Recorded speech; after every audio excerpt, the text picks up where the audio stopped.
Okay, hey everybody, we're back. We're doing mini episodes while we're traveling home from sitting in the tree stands tonight. It's September 16th, and our traveling right now is 10:19 in the evening. Holy crap. It's a little bit late. We kept Josiah up too late, but No. It's Gary. Jack's with us. I was filming him tonight. We didn't have a whole lot of success.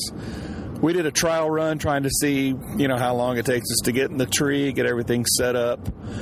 And I'll kind of let Jack give you an overview of what we discussed earlier.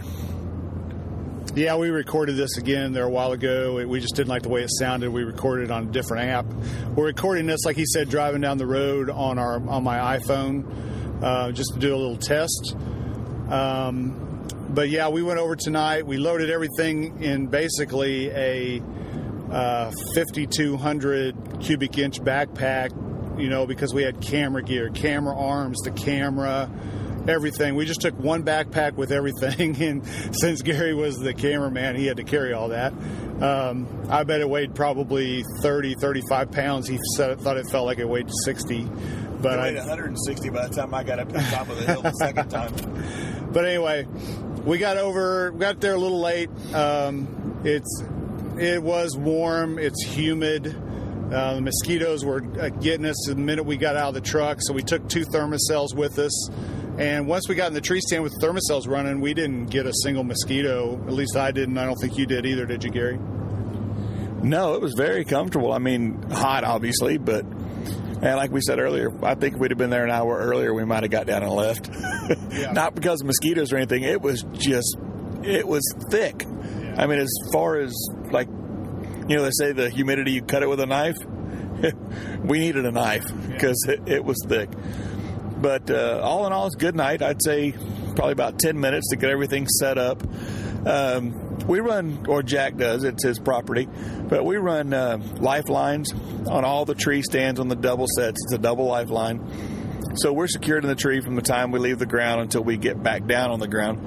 And that helps a lot.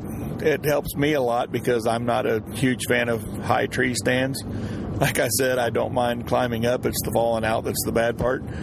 But once we get that stuff, and I'm getting more used to it every year, the more we do this, I'm getting used to it. And I go up the tree and, we got the tree stand secured real good. And then it takes a little bit to get everything set up. But I think once we worked as a team, we did pretty good.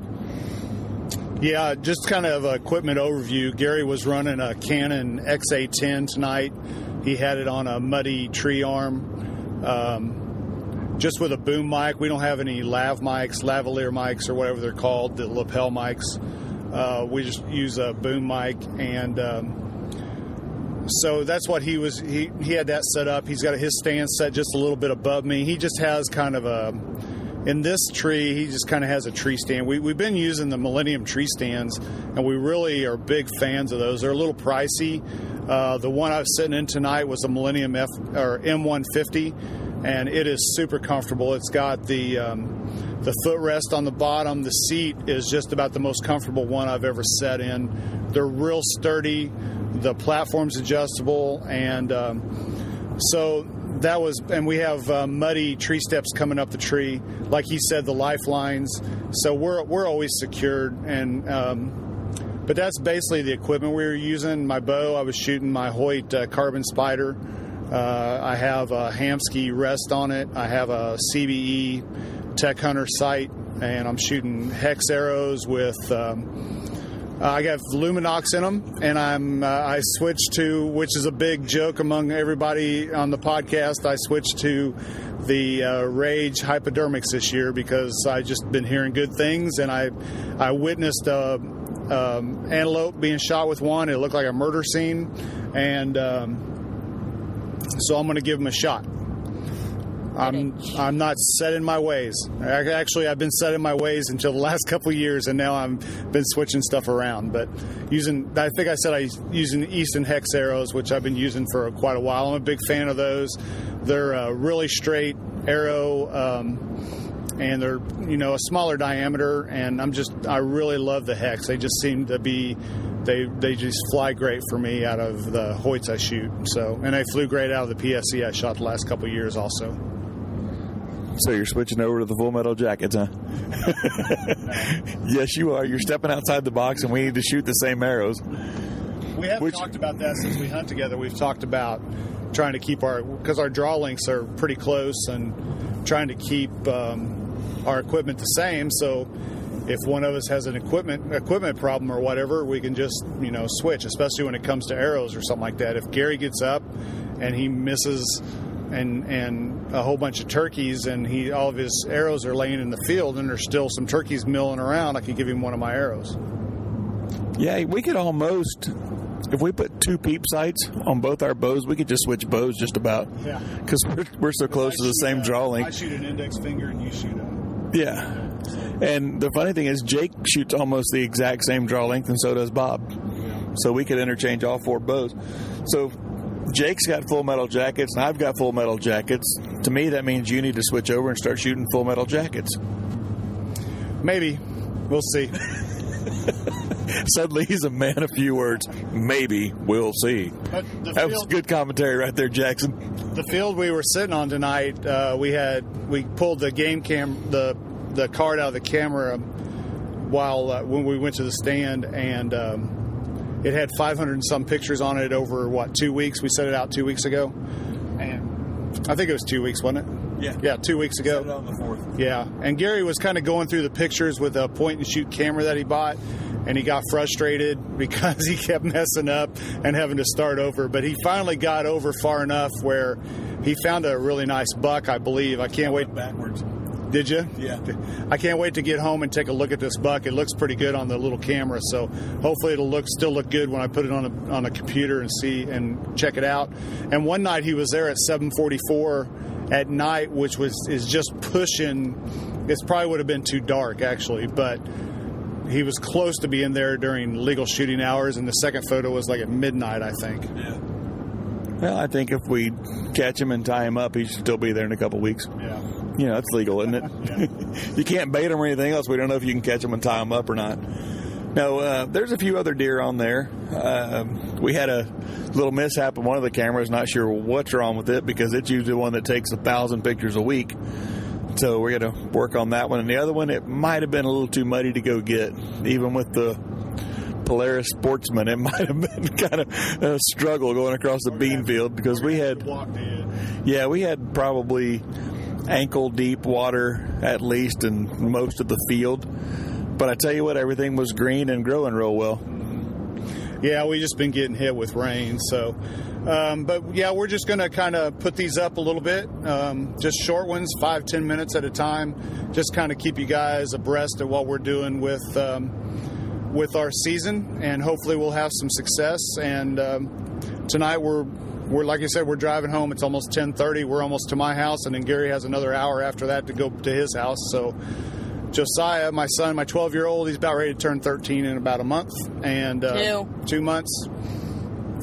He's in here with us, and I think he and I are going to go try to get rid of some squirrels here maybe tomorrow or the next day. And hey, tell them about the staser. What? Oh yeah, one more thing. Staser. If you go on Facebook, if you're my friend or whatever, maybe we'll put it on the Bowdudes page.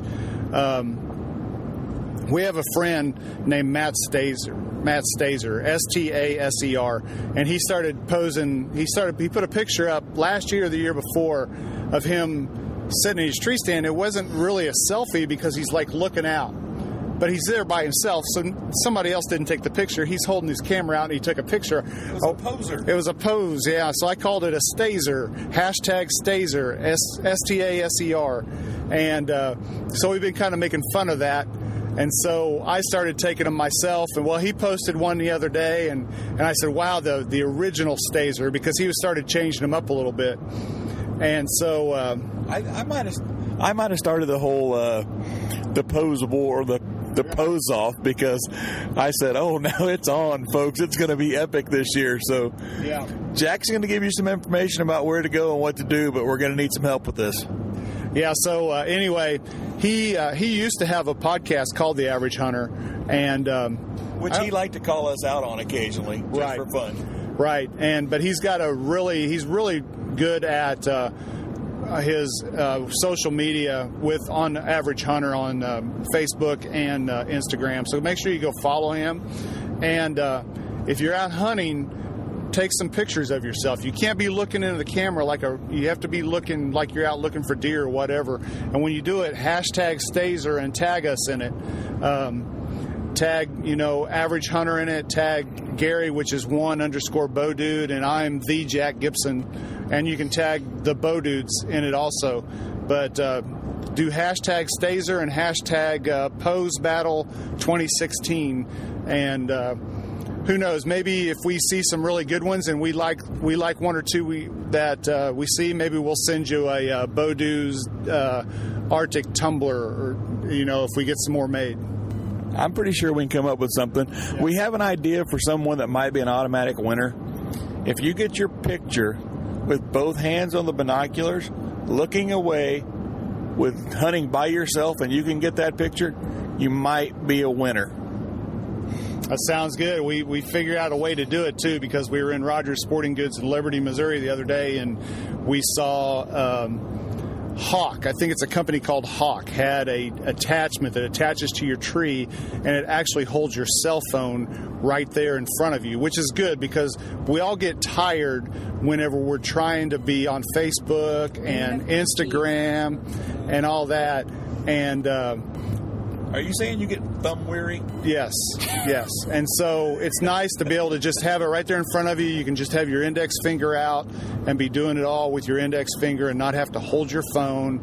It just gets tiring after 8 hours or so sitting in a tree stand. Would you be on Facebook? Or 30 minutes, whichever comes first. Right. You get thumb weary, and then you can't really concentrate after that because you're just so tired. Gary thinks the original use for that is to actually be able to video yourself. Well, if that might be right. That sounds silly to me. I think it's for Facebook. But anyway, you might be able to get one of those and have your camera set to take an automatic picture and set it on a timer, and you might be able to get a picture like that. So, something to think about. Yeah, we'll do something, though. We'll come up with something for the winter. We have some arrow wrap, stuff like that. We'll figure something out. But anyway, I think we're going to wrap it up. We're almost to Jackson. I can't wait to get home at midnight. So I guess we're going to sign off for now. Go to the Bowdudes page and look us up. All right. Well, like I said, we'll keep putting these out. See if you guys like them or not. And you guys, good luck this year on your season, and let us know how you do, please. And we'll keep you posted doing these and with pictures and stuff. So we'll see you later. See ya. Say bye, Josiah. Bye. Sickle. No.